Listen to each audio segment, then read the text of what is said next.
Department তারপর ক্যাবিনেটের কাছে পাঠাবে, not ARDD, not the DM. সুদীপবাবু এই জায়গাটাতেই ভুল করে ফেলেছেন, কারণ এনওসির অর্থ এটা নয় যে ওই সংস্থাকে জায়গা দিয়ে দেওয়া হয়েছে। এআরডিডি এনওসি দিয়ে বলছে নো অবজেকশন সার্টিফিকেট, তোমরা সেটা ইউজ করতে পারো রাজ্যের উন্নয়নের ক্ষেত্রে। এবার ডিএম প্রপোজাল পাঠাবে রেভিনিউকে, রেভিনিউ সেটা ক্যাবিনেটে পাঠানোর বন্দোবস্ত করবে। সময় তো পড়ে রয়েছে, ক্যাবিনেট তো হয়নি, রেভিনিউ ডিপার্টমেন্ট ক্যাবিনেটে আনবে, কিন্তু সুদীপবাবু একটু তড়িঘড়ি করে ফেলেছে এবং সরকারকে, মুখ্যমন্ত্রীকে একটু কালিমালিপ্ত করার একটা চেষ্টা ওনারা করেছে। এবং আপনারা জানেন যে আমাদের সরকারের সবসময় একটা চেষ্টা, একটা পলিসি, মেডিকেল এডুকেশন বলুন, হসপিটালস বলুন, সমস্ত ক্ষেত্রে এটাকে শিল্পের দরজা দেওয়া হচ্ছে। ইনভেস্টমেন্ট চাই, রাজ্যের গ্রোথ করতে গেলে বাইরের থেকে ইনভেস্টমেন্ট আনতে হবে, এবং সেই ইনভেস্টমেন্ট বিগত দিনেও যে সরকার ছিল তাদেরও একটা প্রয়াস ছিল। আমার পার্শ্ববর্তী আইএলএস হাসপাতাল তারই একটা নমুনা। আমরা ক্যাবিনেটের মাধ্যমে কাছাড় ক্যান্সার হসপিটালকে ধর্মনগরে জায়গা দিয়েছি। ক্যাবিনেটে কখন আসবে? যখন রেভিনিউ দপ্তর থেকে প্রপোজাল আসবে। এখনো তো রেভিনিউ দপ্তরের কাজ বাকি, একটু ধৈর্য ধরুন। সমস্ত প্রসেস মেনে, সমস্ত নিয়ম নীতি মেনে সমস্ত কিছু করা হবে, এত তড়িঘড়ির কিছু নেই। তড়িঘড়ি করে সরকারকে কালিমালিপ্ত করা যাবে, বা স্বাস্থ্য দপ্তরকে কালিমালিপ্ত করার যে প্রচেষ্টা, সেটা আমি মনে করি সরকার মনে করে যে রাজনৈতিক লাভালাভের জন্য অবশ্যই, এবং রাজ্যের জনগণ যারা, আপনারাও সাংবাদিক বন্ধুরা চান যে ত্রিপুরা রাজ্যে কোয়ালিটি হেলথ কেয়ার সেখানে থাকবে, কারণ প্রতি বছর শত শত মানুষ, এভারেজ যদি আমরা করি, রাজ্যের টাকা বাইরে চলে যাচ্ছে রেফারের মাধ্যমে। সেটাকে আমাদের রুখতে হবে, আটকাতে হবে।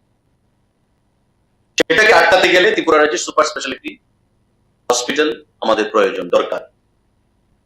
তার জন্য মাননীয় মুখ্যমন্ত্রী আন্তরিকতার সঙ্গে ওনার চেষ্টা চালিয়ে যাচ্ছেন, এবং বিগত দিনে ওনার কার্যকালে আপনারা দেখেছেন যে স্বাস্থ্য ক্ষেত্র নিয়ে এখানে সেক্রেটারি হেলথ আছেন।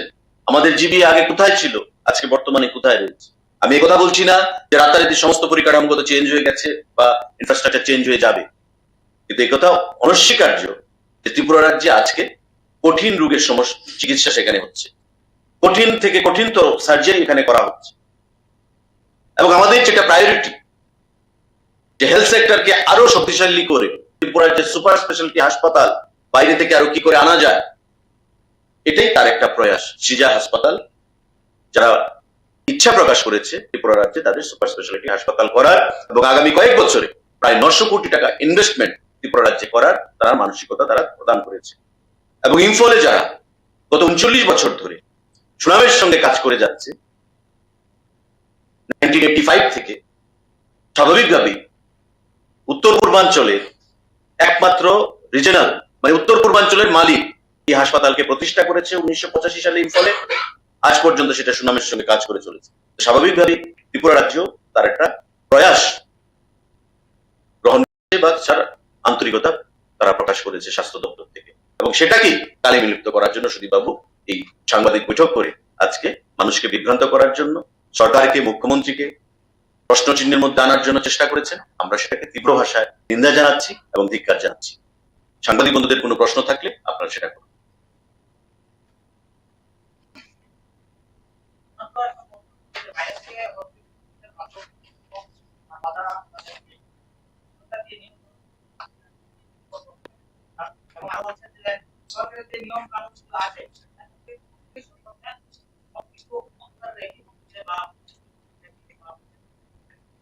আমি তো বললাম এআরডিডি ডাইরেক্টর ইচ্ছা করলে এনওসি দিতে পারবে না।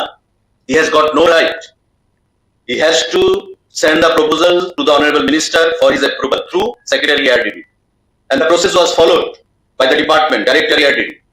ফাইল নিচে থেকে উপর দিকে যেমন চায়, উপর থেকে নিচের দিকে আসে, এটা সুদীপ বাবুও জানেন। উনিও মন্ত্রী ছিলেন স্বাস্থ্য দপ্তরে বছরখানে, উনি সেটা জানেন। ARDD দপ্তর বলেছে যে আমার জায়গা এটা বর্তমানে আনইউজড অবস্থায় আছে, ডিএম কে লিখে বলেছেন আমরা এনওসি দিতে প্রস্তুত। এবার ডিএম রেভিনিউ ডিপার্টমেন্টকে লিখে এই জায়গাটা এমন এআরডিডি এনওসি দিয়েছে, এখন আপনারা নেক্সট কোর্স অফ অ্যাকশন কি হবে? রেভিনিউ তারপর ক্যাবিনেটে পাঠাবে, ডিএম ক্যাবিনেটে পাঠাবে না বা এআরডিডি ক্যাবিনেটে পাঠাবে না। Proposal has to be initiated by the revenue department. এবং রেভিনিউ ডিপার্টমেন্ট কি করবে এটা সুদীপবাবু তো জানেন না, মাত্র প্রসেস শুরু হয়েছে, এনওসি কবে কবে গেছে? সুদীপবাবুকে যারা ফোন করে বলেছে নিশ্চয়ই ওনারা বলেছেন, কিন্তু তারা একটু তাড়াহুড়া করে ফেলেছে, প্রসেসটা হয়তো ওনারা জানেন না। NOC does not mean permission দিয়ে দেওয়া ওই সংস্থাকে বিল্ডিং করার জন্য। নো অবজেকশন সার্টিফিকেট গভর্নমেন্টের যখন জমি থেকে দেওয়া হয়, ক্যাবিনেটে যখন আসবে, সাংবাদিক বন্ধুরা আপনারা হয়তো অনেকেই জানবেন যে রেভিনিউ ডিপার্টমেন্ট থেকে সেই প্রপোজালটা আসতে হবে।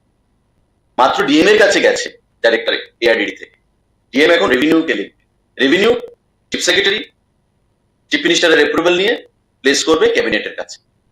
এখন ক্যাবিনেট সিদ্ধান্ত নেবে যে কি করতে হবে। This is the procedure. এবং আইন কানুন না মেনে কোনো কাজ হয়েছে বলুন না। এবং আমি তো আজকে সাংবাদিক সম্মেলন করে সরকারের পক্ষ থেকে আমি বলছি যে এই প্রসেস হয়েছে এবং everything is crystal clear. We have got valid documents with us, we have got valid documents, everything is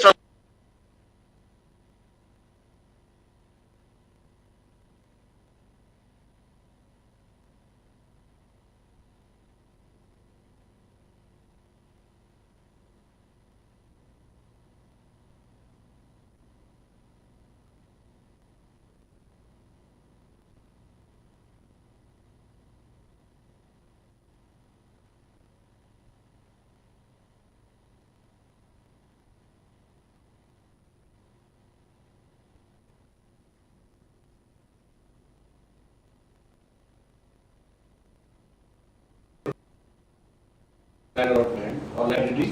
It is the internal process of the administration. This NOC is not given to the private agency which has asked for the land. NOC, which the minister sir has the copy of that NOC. That NOC is given by the director ARTD to the DM collector. It is the internal process. Even the copy is also not marked to the private agency. Now the DM will do the valuation of that act as per the Revenue Act of the state government. And then, if that land has to be allotted, there is a land allotment rules are there. The land is to be leased out. Then there is a land lease policy of 2022. अभी 2 साल पहले ही state government ने cabinet के approval से land allotment policy जो पहले minister sir ने mention किया है वो पॉलिसी बनाया है। तो ये सब अभी प्रोसेस इंटरनल प्रोसेस है। अभी भी उनको प्राइवेट एजेंसी को उनका सिर्फ डिमांड आया है and now the internal process is started. There is no allotment. তাহলে কি বলতে পারি মানে জমি চিহ্নিত হয়েছে কিন্তু দেওয়া হয়নি? Yes, the land has been identified, as rightly said by the Secretary. Land has been identified, and the land was with ARDD department. After receiving the request or proposal from the said CIJA group, DM has sent a proposal to ARDD for issuance of NOC. And when it comes to issuance of NOC from government to government, no cabinet approval is required. When the government will lease out the land to a private party or whatsoever, then approval is required, cabinet approval. Okay, but that is yet to be done. Sir, as you can describe that it is an internal issue. So how an MLA from the opposition party is getting so much of information what is happening inside the government? That I cannot say. That's why I have told her that he was in hurry. He should have waited. He was in hurry to malign the government as well as the chief minister. So nothing of this sort, something he just wanted to mean that something fishy is going on. Nothing of this sort. This government has been very much transparent, and we have been doing all our formalities transparently. Everything is crystal clear and under public domain. Kidney ট্রান্সপ্লান্টের ক্ষেত্রে যে হাসপাতালের সঙ্গে চুক্তি হয়েছিল সেই সিজা hospital Secretary, yes. শুরু বলেছিলেন যে টাকাটা जीबी हॉस्पिटल मध्ये আমরা সুপার স্পেশালিটি ব্লক করেছি। ওখানে নয়টা সুপার স্পেশালিটি আছে। আর নয়টা সুপার স্পেশালিটি মধ্যে organ transplant is one of the speciality. তো আমাদের পুরো সেটআপ হয়েছে। অর্গান ট্রান্সপ্লান্ট আজকে আমরা কিডনি ট্রান্সপ্লান্ট করছি, আগামী দিনে আরো বাকি অর্গান আমরা ট্রান্সপ্লান্টেশন করতে পারি, করবো। কিন্তু আজকের দিনে এই যে কিডনি ট্রান্সপ্লান্ট করার জন্য যে ডক্টর লাগবে, সুপার স্পেশালিস্ট লাগবে, এটা আমাদের রাজ্যে নাই। তো সিজা hospital has given the services of their doctors for the kidney transplant from case to case basis. একটা পেশেন্টকে উনি কিডনি ট্রান্সপ্লান্ট করলে আমরা ওনাকে 1.5 লাখ রুপিস দেব।